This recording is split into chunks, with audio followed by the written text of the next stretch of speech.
All right, we'll let some folks trickle in here. Thank you for waiting in the waiting room. So I want to introduce Mr. Josh Orr from Streamline Retail. We've obviously had a pretty long history with Management One and Josh presenting not only in digital events, but now that we're back to in-person trade shows, we just seem to be bumping into each other at each of these events. And it's always good to see you here on our digital channels as well. Thanks for having me, Dane. I just called you Dane. Nico, the in-person you see events, Dane in the in-person events. Dane, but no, you're stuck with me in the digital. Yeah, I feel like if it's in person, it's Dane. If it's online, I'm working with you. So during COVID, it was a mad push for a lot of our clients, and I'm sure a lot of your clients as well. Everybody was forced to take these back burner projects on their websites, on their eCom, and really put a strong push during COVID. Now that we're thankfully, finally, hopefully past that, we're getting into 2022. What I liked about this session that we're doing now is not only not taking your foot off the gas, but where are retailers going to focus their energy in 2022 to make sure that they're maximizing their success, their visibility, their efficiency in their e-com channels. And that's why I was really excited to have you on today for this presentation that you're going to do for us. Yeah, well, thanks for having me. I'll get my screen shared, Yeah, while you're doing that, I will tell folks that we are recording this. And if you do need to leave a little bit early, not a problem. We are going to send out a recording after. And if you look right at the bottom of the screen down there, there is a Q&A button. We are going to take some live questions toward the end. So please feel free to submit your questions using Q&A. Amazing. Well, thank you, Nico. As he said, my name is Josh Orr. I started Streamline Retail. We help brick and mortar retailers that are wanting to gain traction online. I was just looking through the names, and it was so cool to see so many familiar faces here. The one shameless plug that I'd love to make here is if you could follow me on Instagram at Retail Josh. I would so appreciate it. That's where I share all my latest tips on how to grow online. Nico mentioned that it's not like it was 2 years ago when we were all scrambling to get online. That whole thing has really shifted, where it's no longer about just can we get there or even should we. I think we all by now are saying, like, of course, like our customers expect it, but it's how do we take our business to the next level, especially when we talk about online, but of course, in a way that doesn't hurt our store sales. We really want to see the whole brand grow. And for me, the way that has always looked is, or at least what I've struggled with, is kind of like every year I decide I'm going to lose weight, which especially after COVID is a little more of a necessity than it was a few years ago, unfortunately. But those of you who saw me a few years ago, you're like, yes, I totally agree with that. But I'll start a diet and I'll go to the gym and I'll do stuff for a certain period of time. And then, 3-4 weeks later, I'm not quite where I had hoped. And the real reason I think that happens is, even though I may have been imitating the other people at the gym, I wasn't doing the things that were going to make an impact. I wasn't focused on the right areas. I was busy. I was definitely there and I was active doing stuff, but I wasn't focused on the right areas. And I don't know how many of you have ever felt like that when we talk about your online sales, but I know that I have.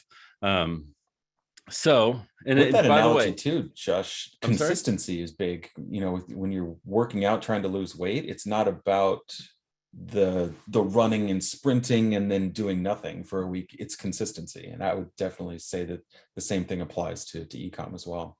For sure. And do me a favor. I love stuff in the comments. You can use the Q&A and we'll address that stuff. If you have felt that way about your online sales, where you're like, oh my gosh, yes, like I get that it needs to happen. And I understand some of the things I need to do. Kind of like we know we need to go to the gym, but we don't know what to do at the gym. Put like that's me in the comments. I'd love to hear from you. But how are we going to talk about how to get there?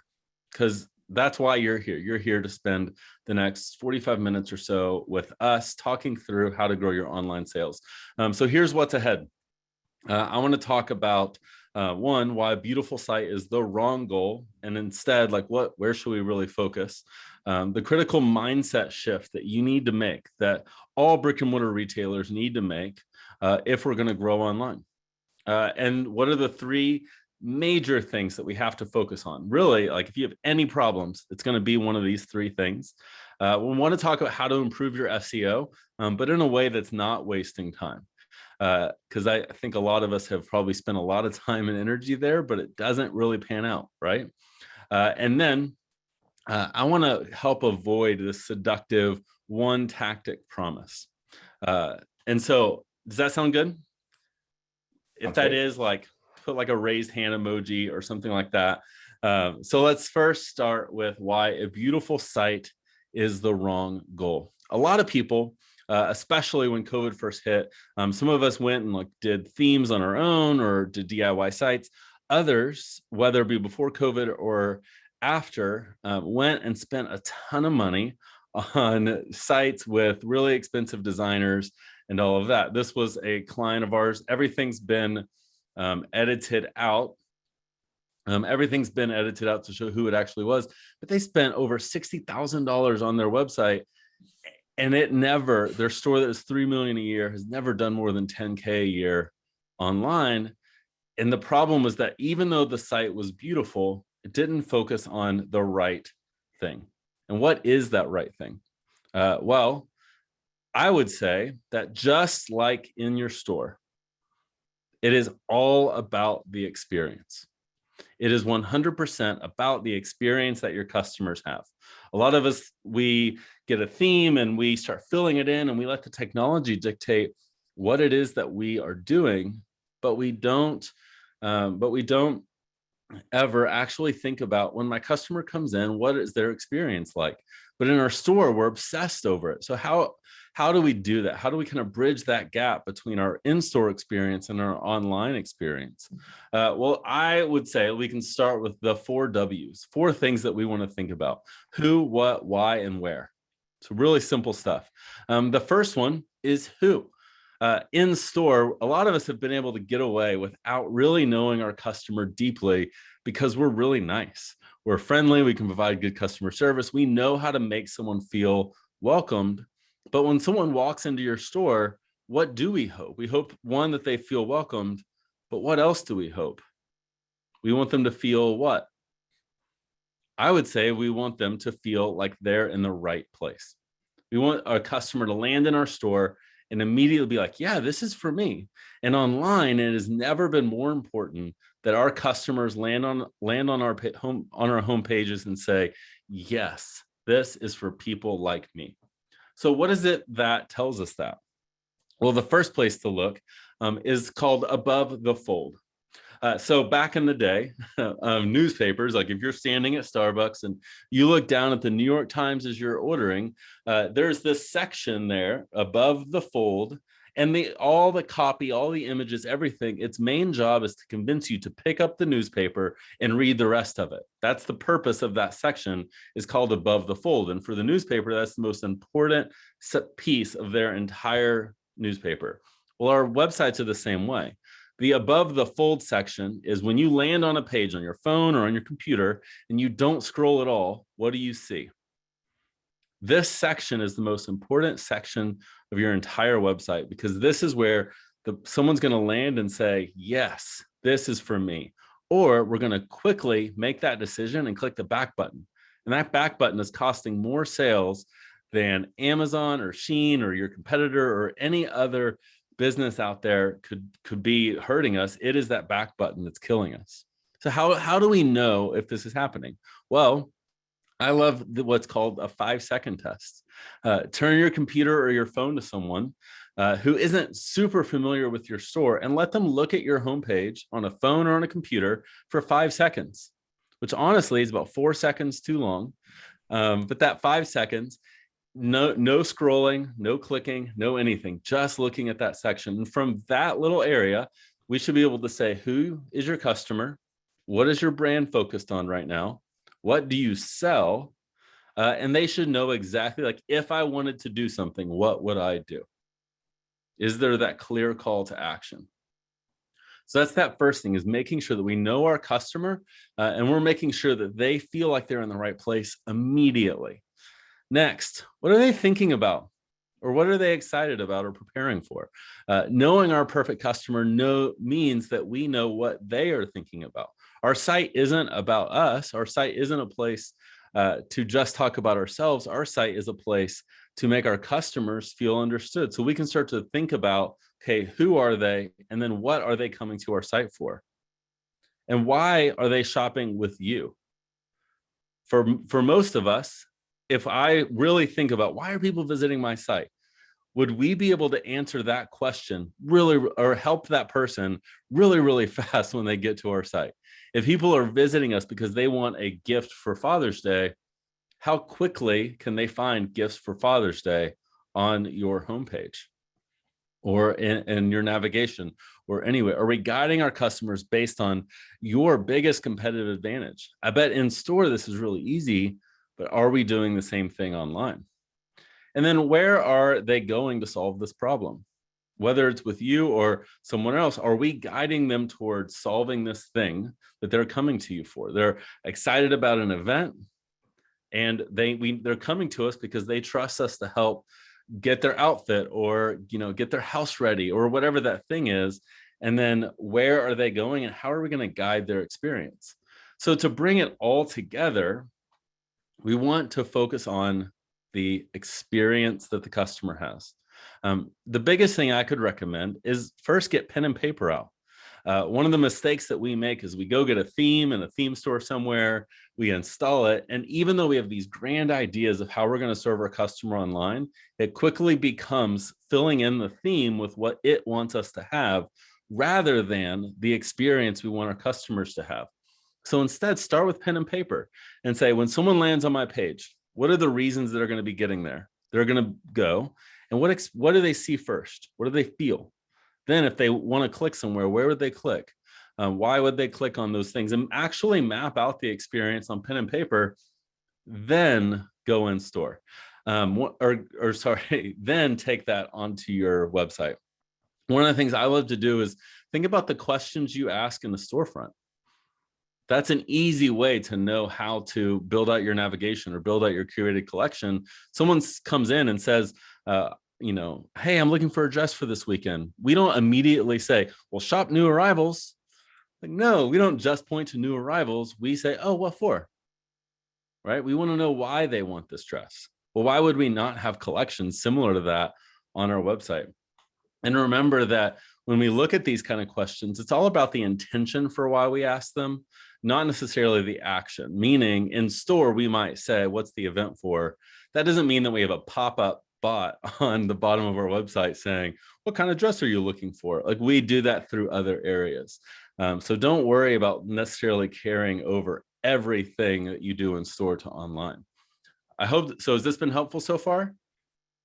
Have we got any good questions yet, Nico? Not yet, no. Okay. All right. They're listening in intently. So what's this critical mindset shift? If you've ever heard me speak before, you have heard this piece, and it's because I believe it's important, and it's really one of the biggest things holding us back, and it's the way that we approach our e-commerce site. Most of us, if I ask you about your brand, you are going to tell me about your store. You're going to likely tell me about about the in-store experience and everything that they see. And your store likely has a website or social channels or an Instagram or whatever. Everything comes back to the store. And so how does that play out online? Well, it looks something like this. It looks like a picture of our store with a welcome to our store. And that's really it. But did someone come to us because they want to see our storefront, or did they come to us because they have a problem that they trust our brand to solve? And so this is where we want to become a brand. And a brand serves its customer in store. A brand serves its customer online. It serves its customer through social media. It's through live sales. The brand is what has the relationship with the customer, not any one channel. The channels are going to change over time. 2 years from now, we might be having a very different webinar about success in some channel that doesn't even exist yet, but our brand is helping our customer in the same way. And so that then looks like a picture where someone lands and immediately connects with the customer, connects with the copy, and so on. Next, the 3 pillars. So we do have one question, Josh. Since you had that last slide up there, Kaylin was actually asking in chat, are photos better than words for above the fold? Both. You want graphics that are just words. It's pretty hard for someone to immediately connect. Generally speaking, it's a combination of words and copy that really brings that whole experience. But it's like saying, hey, what's most important in store? Is it having a beautiful store that's easy to navigate, or is it a well-trained sales team? Like, well, you need both. Definitely both. We want both. All right. So the 3 critical pillars. Whenever people talk to me about what it is that they're wanting to do, one of the problems is where, we realize that it's so hard to get online sales. And so we go hire this SEO agency and we spend a ton of money there. But if I look behind the scenes and I look at, okay, what's happening with your existing traffic? Then it's like, oh, we don't have that kind of problem. What's happening is we're trying to solve one problem by addressing another. It's kind of like, never only addressing your exercise and your workout routine and all that you're doing there, and never addressing your diet. You're addressing one thing, you're not addressing the other. What are those areas when it comes to e-commerce? I love that analogy. I joke that analogies are the only thing that I'm actually good at. So the first is traffic. How are we getting people to our storefronts, to our websites, to our social channels? What are we doing, and is it effective? And is it the right traffic? The second is conversion. Once we get that traffic, are we actually helping them? Are we solving their problem? And then lastly is retention. What is it that gets customers coming back? And I want to start with traffic here. This is one of the most obvious things for most people. But what I would say is sometimes we don't ask the right questions when it comes to driving traffic. And what do I mean by we don't ask the right questions? Well, I'm obsessed with, I'm a Texan. And so that it is a rule that you have to love Colorado when you live in Texas. So if any of you are ever going to move here, you will learn that you have to love Colorado. And if I showed you this picture in Breckenridge and I'm like, hey, I love this place and this family looks like they're having fun. Where do I get these sleds? Where do I get those jackets? Where do I get these trees with the snow? Is that the right question? Well, sometimes that's a really good question. But what if we're talking about visiting in the middle of summer? What if we're talking about visiting Breckenridge in June and I pull out that picture and say, but where do I get this equipment? You're like, well, that equipment doesn't even matter, because you need to ask where the best trails are. You need to ask where you get better hiking shoes. You need to ask where you paying for gold, or do those kind of things. It's a different experience. And we didn't ask the right question, so we didn't get the right answers. So what are the questions to ask when it comes to driving traffic? I want to focus on 3, and then we'll move into conversion. So first, where are they online already? As simple as it is, how can we figure out, okay, if they're already on Facebook, how can we get in front of them? You talk about, should I be on this channel or this channel or this channel? Well, if your customer is engaged there, it's a pretty easy answer. Yes. If your perfect customer is not engaged there, then no. So some of us, that means, yes, we absolutely need to be on Pinterest. Others, no. Like if you sell, men's Western wear, your customer's probably not on Pinterest. Safe assumption. What are they engaging with right now? If we want to know what to post, what things to use within those platforms, look at where your customer, not even with competitors, but in general, where are they engaging? Do we see them doing a ton with Reels on Instagram? Then that shows us our next activity. And a really easy way to start figuring this stuff out is just identify, who else does my perfect customer follow? And I don't mean competitors. I even mean, if you are a women's clothing boutique with serving, Southern moms in their mid 30s, then Joanna Gaines is a safe assumption that they're following her. And we can start to look at her account and say, okay, what is performing better than other things on her account? And we can start to model that on our website. So then we get into, okay, we've done some of these things and we've started to increase traffic to our site. Now we need to work at turning them into paying customers. And so I want to give you really three main things that you can focus on here.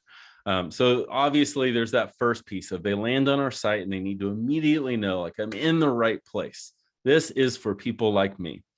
But if you think about where people go from here, it's just like your store. There are typically three types of people that are visiting your storefront. The first is someone that is there. They're looking for a very specific product. They're looking for this black shirt in a size extra large. Then we have on the total opposite side, we have that person that's coming in bored, just browsing around. Let's be honest, in store, they're probably at the counter a little bit too long. Luckily online, they can't do that. They're just going to click through your site a ton. And then you have that. Does everyone have that guy or girl who just hangs out at the counter way longer than they need to? But then you have this group in the middle. And that's the person that isn't looking for just this black shirt and extra large. And they're not there because they're bored. They're there because they're looking for something to wear to a party in a few weeks. They're there because they're hosting a Christmas party and they want their home to look whatever. They're there for a specific solution. And this is really what a lot of e-commerce is built around. I love getting a lot of yeses. I feel like every store has that person. All right. So the first is search. This is for that person that's coming looking for a specific product. And we want to make sure that our search functions in a way that actually guides the customer towards the thing they're looking for. A lot of times this is a function that comes from your theme. So this isn't being on one platform or the next, likely won't change this. But like on Shopify, for example, which is what we use 99.9% of the time, this is what it's going to come from the theme. But then we get towards solution-based traffic. And this is where our navigation really gets to shine. To go back to what I mentioned earlier, someone comes in and they say they're looking for a dress. We don't just hand them 4 dresses. We might say, oh, what for? Well, why would our website not have a shop by occasion? Or we might look at them and make some assumptions on their style. Well, why not have a shop by style or shop by length? Think about the things that your customer either is asking you or even asking themselves when they buy what you sell. And let's use our navigation to guide the customer, not just by categories, which is, I think, what most of us default towards, but what are the other ways that people shop? And it's not about one or the other, it's about both. And so if you're curious, this is what's called a mega menu. And so this mega menu allows you to have a much more robust shopping experience for your customer. And then that moves on to the collection page. This is where you have that list of items. So I've clicked on denim because I'm looking for jeans. Well, now I want to filter by slim fit or boot cut, which I'm really excited. I hear that's going to come back soon, and I've been waiting for 10 years. But whatever the price or brand, you name it, we want to give them a way to easily filter down based on what they're looking for. And so filters on your collection page is an amazing way to help that solution-based shopper get to the end result. And then when it comes to browsing traffic, that bored person who's saw a picture they liked, they clicked onto your website, not to buy anything, but just to look around, this is really having a really good user experience. Do they want to click around your site? It's an important question to ask. And one of my favorite things you can do is have really good curated collections. When we only do things by category, we don't let what you are so good at shine through. If you are great at curating outfits, but you're only letting your customers shop by tops and then bottoms and then whatever, we're not showing them how great you are at curating these things together. Instead, we're making the customer figure that out on their own. And I would much rather you get to let your specialty shine through. So these curated collections is where you do that. One thing I would say too, something. Josh, is when you're trying to answer these questions, a lot of folks on here right now might be saying, well, I don't even know what the answer to these questions could be. One good area is really leverage your sales team. They're on the front line in store. They'll know exactly what customers are asking for. They'll know what conversations they're having with in-store traffic. So let that dictate what could be popular online. Mm-hmm. Absolutely. And then we get to the product page after that. So we've gone from the home page to the collection page where they saw a list of products, and now they land on the product page, and we need to get them to buy. And images are very important. And if I had more time, I would dive more into them. So don't take me not talking about it as saying it's not important. But I want to talk about product descriptions because I think this is an overwhelming thing for a lot of people. And so the first question that I would pose for you is when we talk about product descriptions and how do we write them, I want to come back and say, like, who wants to buy a drill? Like if I go to a hardware store, is a drill the main thing that I'm buying? I would say for like, if we were looking at an e-commerce site, you might say yes. But if we're honest, like I'm not remotely handy. What I'm focused on is the end result, which would be the hole in the wall. I am buying a hole in the wall, and the easiest way to get there. That is what I want in a drill.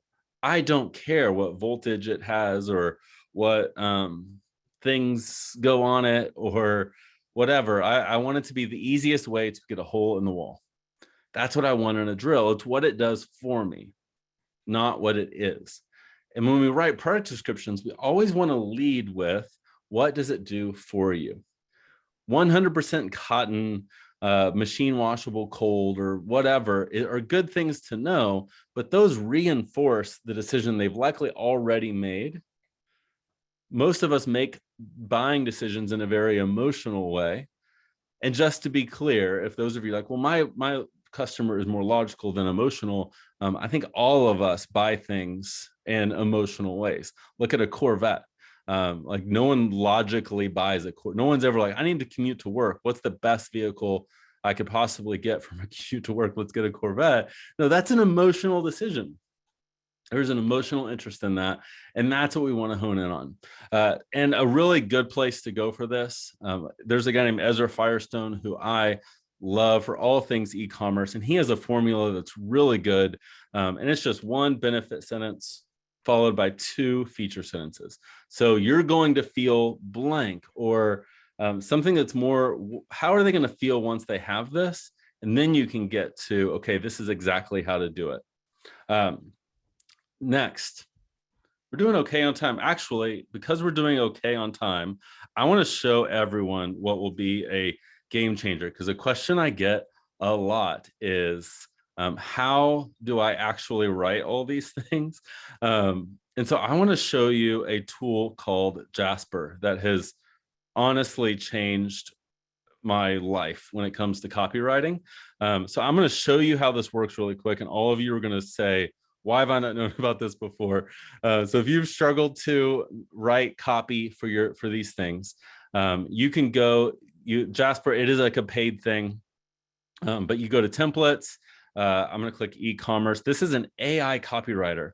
And so I could say product descriptions, and let's use an example. So let's say, what's the product name here? Let's say Nico's headphones. And then tell us about the product. It is wired headphones for stable use in webinars. Auxiliary plug for convenience, 2.5 foot cable. Right. So I didn't just write this great thing, and then I could choose a tone of voice. I'm going to say witty, and then generate AI content. And this AI copywriter is going to write a product description for our website. So introducing Nico's headphones. These headphones are perfect for webinars and other online meetings. They have a wire connections for stable use an auxiliary plug for convenient. Plus, they come with a 2.5-foot cable to give you plenty of room to move around. So don't let the Tegel cords, or this is all done via AI. So this has been a game changer for me. Again, this tool is called Jasper.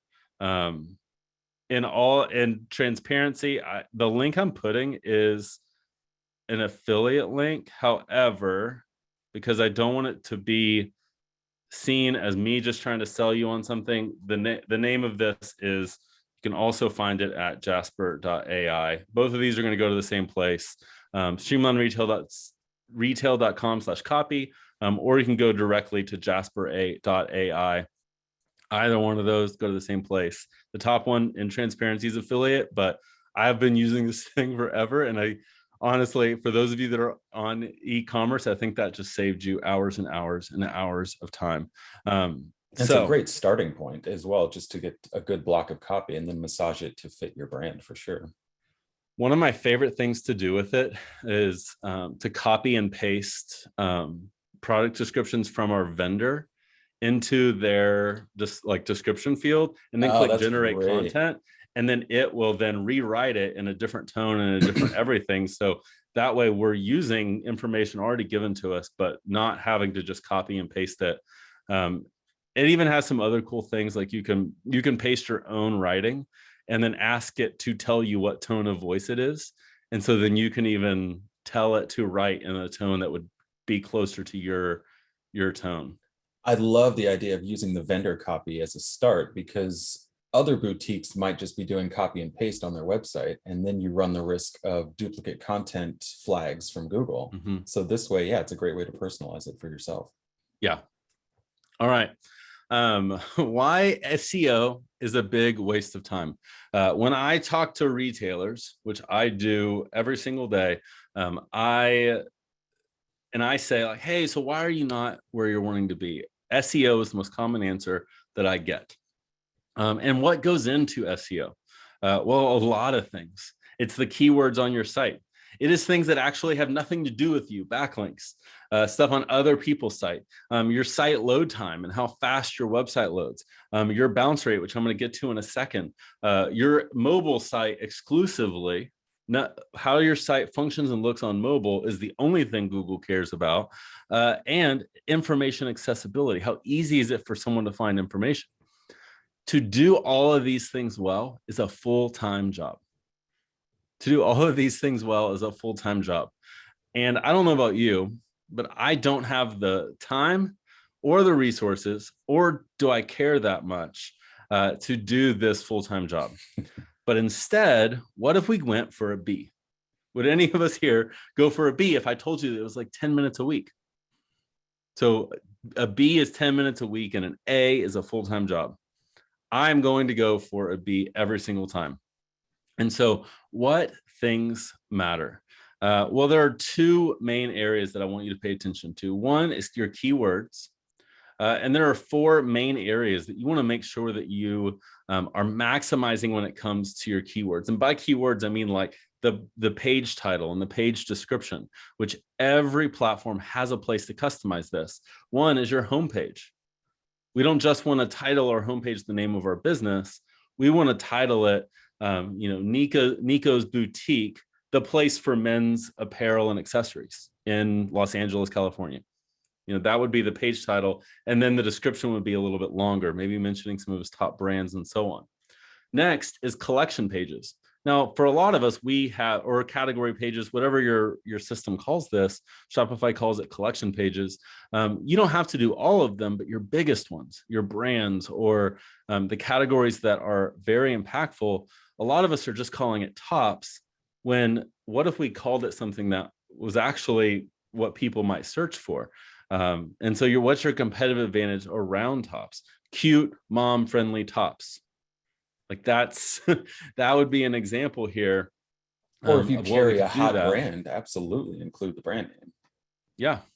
And then the product page. One thing that's really cool is on most platforms, you can have what the customer sees as the product title, but then you can do an SEO title, which is different. So like if your brand's not a big deal, but why wouldn't we want to catch some of that traffic of people searching for that brand? We can change the SEO title to fit what people might be searching for. That's where we can add in the vendor SKU number and those kind of things to catch people on that search without it having to affect the front end. A lot of times what people have done is, we'll get some SEO agency and they'll just mess with our whole website, putting all these ugly words everywhere.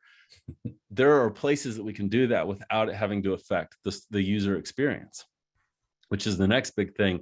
And then the last one is the store location page. Where are you located? Making sure that we're making that really stand out. So when people are Googling your location, there's an easy place that they can access. But one of the things that, go ahead, Nico. Two things I wanted to add there too. When you're talking about backend, one thing I would add in there too is, and we see this a lot with our own clients, if you're putting imagery up on your product page or anywhere on your site, don't call the image, img_97651.jpg. Put the brand name in there, put the product name in there. Google does crawl those file names. So that's another back-end area where you can just inject a couple of other keywords in. The other one is store location page. We have a lot of people that just include the address. If you're not linking to your Google business profile on your site, you're missing out on a huge SEO opportunity and experience opportunity on the site. Yeah, that's awesome.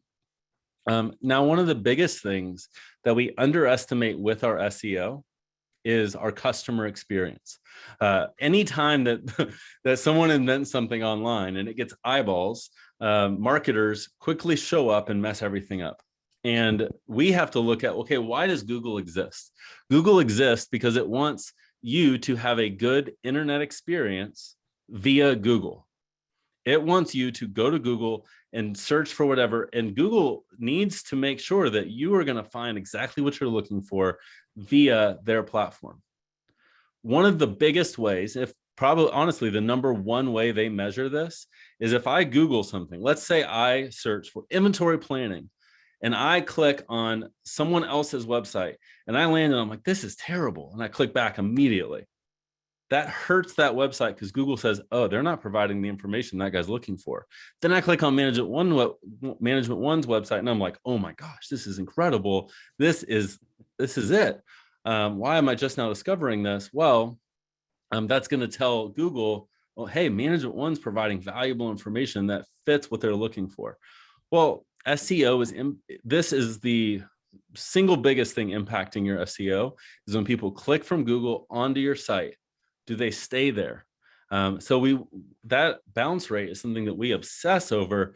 Keep them engaged longer, give them a reason to scroll, and help them ensure that they're in the right place.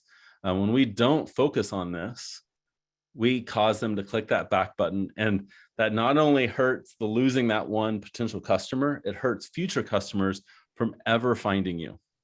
It would be kind of like a mall that moves stores around based on how long that someone spent in the store, and moved the good stores closer to the door and the less attractive stores to the back. That's what Google's doing. So, and then the last thing, the one tactic promise. This is more of a word of warning and a hopefully helpful, is to avoid this idea of any one tactic being the solution. And I think this is the case for any business growth. It's kind of like saying, what is the key to health? It's funny, I used to do a lot of sports analogies, and now I'm doing all these health ones. But what is the key to health? Is it diet? Is it exercise? Is it taking advice from whoever you trust for those things? Well, yes, and yes, it's all of them. It's an ecosystem of growth. It's not just a marketing problem. It's not just getting on live sales. It's not just improving your website. It is not just any one thing. It's a bigger thing. So what are some of the common things that I hear as one tactic promises to stay away from? One is to get the right software. Software salespeople love this. And the biggest encouragement I can give you is that especially for those of you that don't think you're tech savvy, know that e-commerce is not a software to be implemented. We don't go get a training on e-commerce. We serve our customers online. So you may not be good at technology, you may not be good at Shopify or code or whatever, but you are good at serving your customer, and we can start there. There is a who behind who can help you with the software, but you serve your customer. So focus on that experience. Now, for those of you like, yeah, but software is a big deal. Yeah, it is. It is an important thing. It's an ingredient. And there we want to focus on it being scalable, meaning can you get in when you're small, but as you grow, are you going to have to switch later? Is it eCom specific? If I Google that thing, is e-commerce the only thing mentioned, or is it like a business website builder? That business website builder is not going to be scalable to where we can down the road really grow our brand and serve our customer well. And one of the biggest things to look for is its ecosystem. Does it integrate well with other tools? Is it easy for other tools to speak into it? Like, for example, is it easy for Retail Orbit to get in and get the data that it needs to give you a really good plan? Or do they make it kind of like bending over backwards to get? These are some important things to think about. And you One of them, mentioned get a earlier fancy site. mobile too. Say that again? You mentioned mobile earlier being one of the most important things with Google. So how does this eCom platform that you're using, how does it translate onto a mobile device? Mm-hmm. You know, what, 10 years ago, people actually had to have a different website, the m dot whatever your domain name was, and you had to actually focus on creating two different experiences. Mm-hmm. Thankfully now Shopify and other tools just translate it seamlessly, but always test, how is it translating it? Your nested menus might look great on desktop, how does that translate over to mobile? You always want to make sure that you're testing those experiences. Absolutely. That's actually the only thing Google looks at, as far as your website's concerned, is the mobile iteration of the website. And one of the other things that we hear a lot, and as a design agency, I think that I have to point this out, that the idea of just getting a fancy site, and though it's a great place to start, we want to create rhythms that increase traffic, that get people coming back and buying again. All these things are important. It always comes down to how are we increasing people coming to our site? But then once they're there, what experience are we taking them through that turns them into customers? And then what are we doing to get them to come back? Now, I know a lot of you may kind of have that feeling of like, okay, I know all this is important, I just don't know where to start. And there's two things that I'd love to offer you, and I'm selling you nothing. The first one is the Streamline Retail e-commerce toolkit. Because you registered for this, we're just going to send it to everyone. So you don't need to opt in or any of that. We're just going to send this to everyone later today. But it has some really cool Canva templates, those hero images that we talked about. We're giving you templates. Just drag in some of your own images, change the text, put that on your website, and you're equipped. Some email automation templates, some things that get people coming back and buying again. We give you a tool guide. So a lot of times we get asked about what apps we love and all of these other things. We list every app that we use for our own clients, all that stuff there, and our retailer's guide to SEO. Some of the tips that I gave you, I do a deep dive into exactly what it looks like to edit those things. Now, for those of you that are wanting more, I'd love to invite you to a free strategy session with me or my team, where we'll talk through a few things. So we're going to talk into your business goals. Where are you wanting to go? We want to really uncover what's your e-commerce potential. Like, does your business, does your brand have the potential to succeed online? And what are the big obstacles getting there? And then we want to create a plan to grow. And honestly, if our team can help get there, of course, we're going to share what that looks like. But we really want to talk about what it looks like to get there. And you can apply for this at streamlineretail.com/schedule. Nico posted go streamlineretail.com/schedule. They both are the exact same thing. One's a little easier to type, and so but it just forwards. So again, that's streamlineretail.com/schedule. As far as who this is for, we love working with successful brick and mortar retailers who want to take the best of that store experience online. Ideally, we want you to be serious about growing. If we just want to stay where we are and we're not in growth mode, we're just kind of in, we are where we are. We're not wanting to change things or see things improve, and this probably isn't for you. And we love, if you've tried to grow online and you haven't before, a lot of the things that we can help with, I think you'll see would look different. And then who it's not for, we love online only retail. We love people doing just live sales. I think those are great business practices. We have just found that we help brick and mortar retailers best. And then those of you that are just getting started, we love that you are where you are. We have so many resources. Management One's been doing webinars literally like every week for the last 10 years, pretty much. So there's so many resources there. We have a ton of free things on our website at streamlineretail.com, and we'd love to equip you as best as we can. Or honestly, if we're just kind of kicking the tires, but we aren't ready to dive into the things needed to grow. So again, you can apply for this at streamlineretail.com/schedule. And again, if you missed in the beginning, the biggest shameless plug I'll make is to follow me at Retail Josh on Instagram. That's kind of the one thing I always love for people to do, because that's where I connect best. Of course, like shoot me a DM or something. Let me know that you caught this, and I'd love to connect. So I'd love to take questions for 10 minutes or so. And absolutely. First one from Lori is, what is a good goal for a conversion rate in eCom? Yeah, so it depends on industry. Generally 2% is like the threshold of, like, if I don't know anything about you, I'm going to say 2%. Now, where there is some, like, how are we doing is, like, if we're just getting our existing customer base on our website, that is a very, very warm audience. And so that conversion rate probably looks better than it would be if we brought a bunch of cold traffic to it, meaning people have no idea who we are. And so we want to keep those things in mind. But generally speaking, a good conversion rate is about 2%. And it's funny, I'm glad you say that, because a lot of people don't realize how small that number is. They're like, what do you mean? So 100 people are going to come to my site and only 2 are going to buy? Yeah, actually, yeah. You're not doing bad if you get 2 or 3 people to buy out of 100. Yeah, and it also is easier to get 100 people to visit your website than it is to get 100 people to visit your store.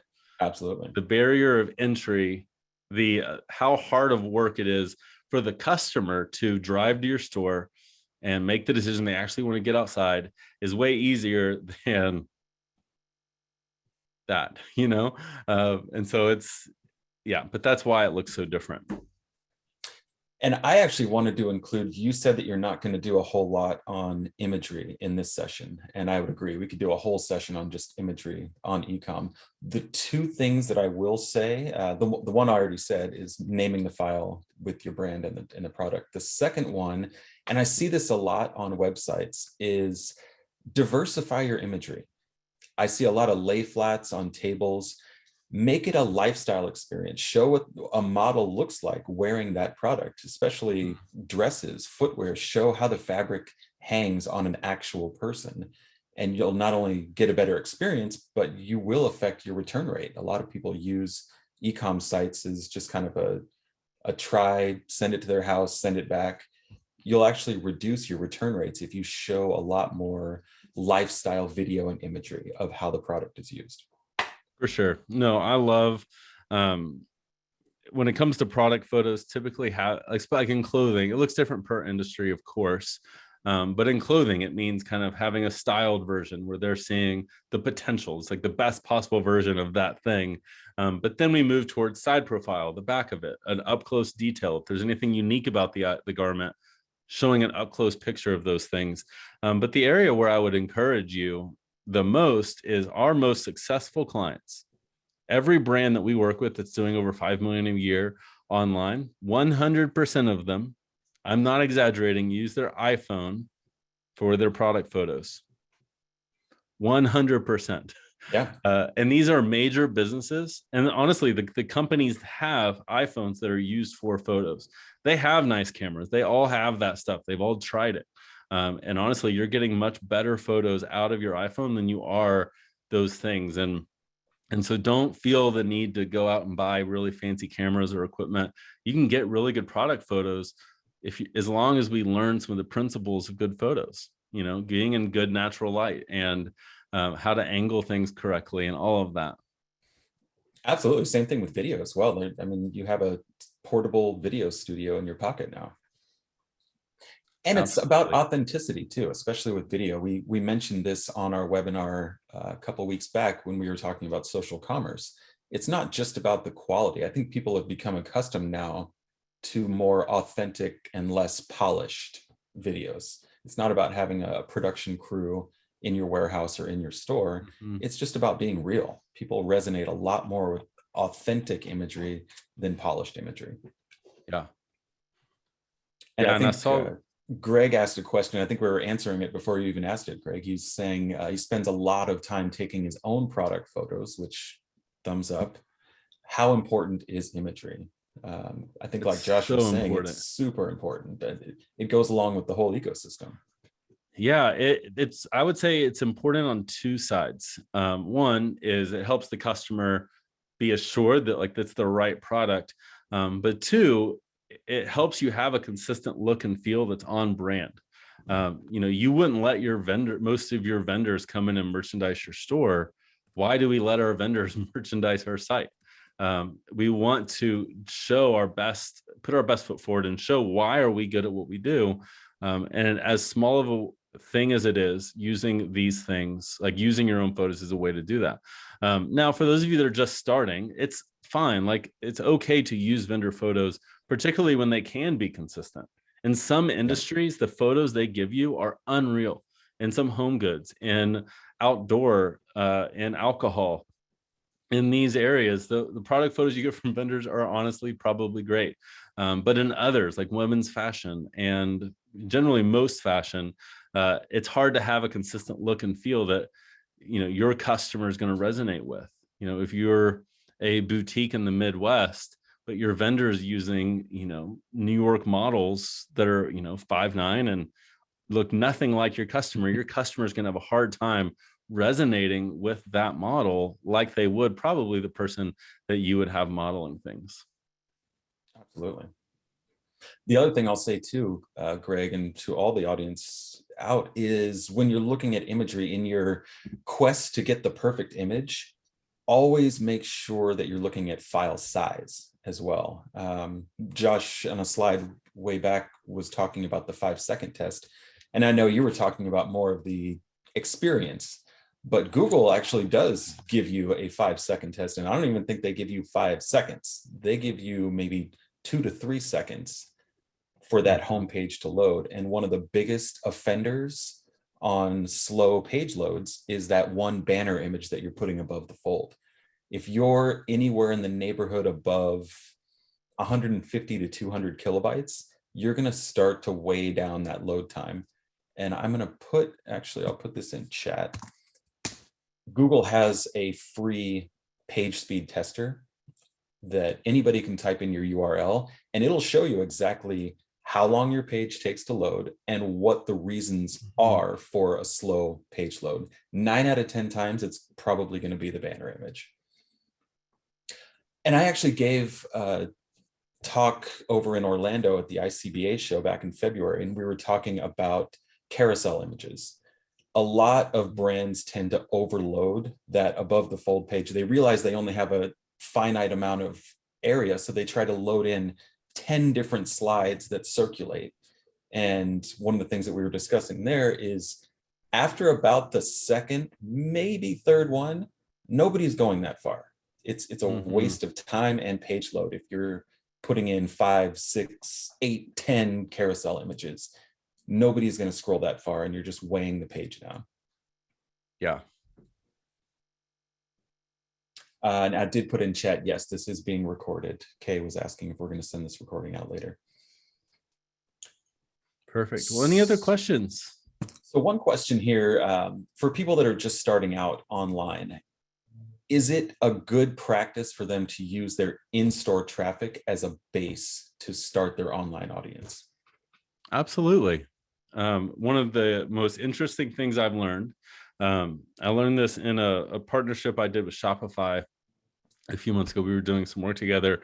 I learned that if you get your visitors or your customer from any channel to shop with you through another channel, that their lifetime value will go up by 30%. Now I realize that's like an average, some will be more, some will be less. But getting your in-store shopper to shop with you online now I think some of us get scared that we're going to lose, like we're going to hurt ourselves, be like Starbucks opening up across the street.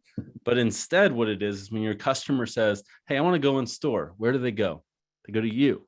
When they want to shop online, where do they go? They go to you. When they want to be entertained and watch a live sale, where do they go? They go to you.